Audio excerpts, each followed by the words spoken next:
अनैतिक पद्धतीने देह व्यापार करणाऱ्या शेगाव शहरातील आशीर्वाद हॉटेलवर धाड टाकून 2 पीडित महिलेसह तिघांना शेगाव पोलिसांनी रात्री अटक केली आहे।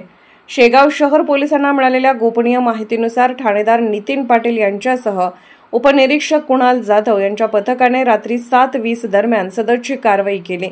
या प्रकरणी आशीर्वाद हॉटेलमधून आरोपी हुसेन खान अजगर खान वय 34 राहणार गायत्री मंदिर पश्चिम गेट जवळ शेगाव, कुलदीप जिजाराम अवचरमल वय 28 राहणार चितेगाव जिल्हा संभाजीनगर, निखिल हिम्मतराव काहार वय 27 राहणार शिवाजी स्कूल जवळ अकोट जिल्हा अकोला या तिघांना 2 पीडित महिलांना देह व्यापार करण्यास भाग पाडत असल्यावरून पोलिसांनी त्याच्या विरुद्ध अनैतिक व्यापार प्रतिबंध कायदा 1956 अंतर्गत गुन्हा दाखल केला असून ठाणेदार नितीन पाटील या प्रकरणी पुढील तपास करत आहेत।